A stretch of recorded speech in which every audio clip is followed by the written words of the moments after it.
ഞാൻ ചോദിക്കട്ടെ, ഗുരുവിന്റെ കരിയർ പോവൂ? കാര്യം ഈ ലോകത്തുള്ള എല്ലാ വിജ്ഞാനവും ചെയ്യാൻ പറ്റും. പിന്നെ ഒരു ഗുരുവിന്റെ ആവശ്യം എന്ത് സാറേ? കരിയർ കൗൺസിലേഴ്സിനും കരിയർ കോച്ചസിനും ഡിമാൻഡ് കൂടത്തേ ഉള്ളൂ. അത് ഞാൻ പ്രൂവ് ചെയ്യാൻ മാത്രം സമയമില്ല. എങ്കിലും ഞാൻ ഒരു കാര്യം പറയട്ടെ, അത് പറയാൻ വേണ്ടി മാത്രമാണ് ഞാൻ സാറിനോട് ചോദിക്കുന്നത്.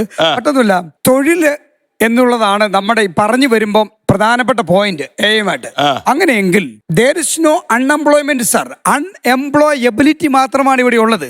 അതിൽ ഏത് തൊഴിലിനും ഏത് കരിയറിനും ഉള്ള ഏറ്റവും വലിയ സാധ്യത എന്ന് പറയുന്നത് കരിയർ എന്താണ്, വാട്ട് ഈസ് കരിയർ എന്ന് ചോദിച്ചാൽ ഒറ്റ ഉത്തരവേ ഉള്ളൂ, ഇറ്റ്സ് എ സൊല്യൂഷൻ. പ്രോബ്ലം സൊല്യൂഷനാണ്. അപ്പോൾ പ്രോബ്ലം സൊല്യൂഷൻ ഞാൻ 2 വർഷം ന്യൂസിലൻഡിൽ പോയപ്പം അവിടെ കണ്ടതും ഇവിടെയുള്ള ഒരു ഗ്യാപ്പ് പറയട്ടെ. നമ്മുടെ 3 വേസ്റ്റ് ബിന്നുകൾ ഇന്നും നമ്മുടെ പഞ്ചായത്തിലോ നമ്മുടെ ഹരിതകർമ്മ സേന വരുന്നുണ്ട്, അവരെ പുച്ഛിക്കുമല്ല. പക്ഷേ നമുക്കിന്നും ഈ രാഷ്ട്രീയക്കാരും ഈ നേതാക്കന്മാർ ഏതെങ്കിലും പ്ലാറ്റ്ഫോം കിട്ടിയാൽ ഞാൻ വിളിച്ചു പറയാൻ വേണ്ടിയിരുന്ന ഒരു പോയിൻ്റായത്.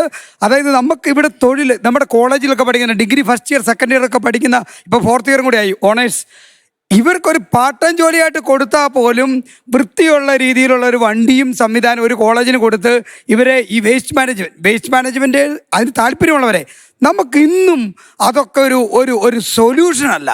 ഇന്നും വേസ്റ്റ് ഒരു പ്രശ്നമാണ്. നമ്മുടെ കോളേജിലെ NSS നാഷണൽ സർവീസ് സ്കീമിൻ്റെ പ്രോഗ്രാം ഓഫീസറായിരുന്നു കോളേജ് പഠിപ്പിച്ചപ്പോൾ ഞാൻ NSSകാരെ ഏൽപ്പിക്കുക. NSS സ്റ്റുഡൻസ് അത് ഏറ്റെടുത്ത് ചെയ്യും. അവർക്കൊരു 200 രൂപ ഒരു ഡെയിലി വേജസ് കൊടുത്തേ, ഒരാഴ്ചയാകുമ്പോൾ അത് 1200 ആയി. അതൊരു മാസം എത്ര രൂപയായി? ഞാൻ പറഞ്ഞത് AIO ഏത് സംവിധാനം വെച്ച് നമ്മുടെ ഇവിടെ മനുഷ്യരുടെ പ്രശ്നങ്ങൾ സോൾവ് ചെയ്യുന്ന തരത്തിൽ ഈ സൊല്യൂഷൻസ് ഉണ്ടാക്കാനുള്ള സംവിധാനമുണ്ടെങ്കിൽ AI അല്ല ഏതും നമുക്കിവിടെ ആവശ്യമാണ്.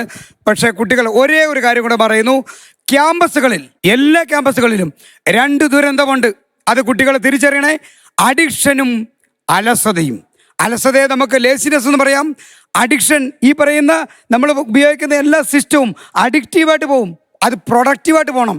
പ്രൊഡക്റ്റീവ് ആക്കുന്ന ചിന്തകൾ AIയിലൂടെയോ ഏത് രീതിയിലും ക്യാമ്പസ് ഉണരും. ഇപ്പൊ നമ്മൾ വളരെ ആക്റ്റീവായിട്ട് തന്നെ ചർച്ച നടന്നുകൊണ്ടിരിക്കുകയാണ്.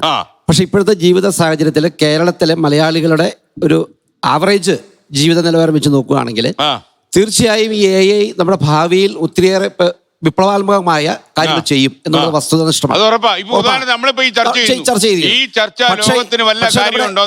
പക്ഷെ നമ്മുടെ കരിയർ ഗുരു സാർ പറഞ്ഞതുപോലെ നമ്മുടെ കേരളത്തിലെ വളർന്നു വന്നുകൊണ്ടിരിക്കുന്ന കുട്ടികൾക്ക് ഇതൊരു അഡിക്ഷൻ തന്നെയായി മാറാൻ ഇത് വളരെയേറെ ഉപയോഗിക്കും.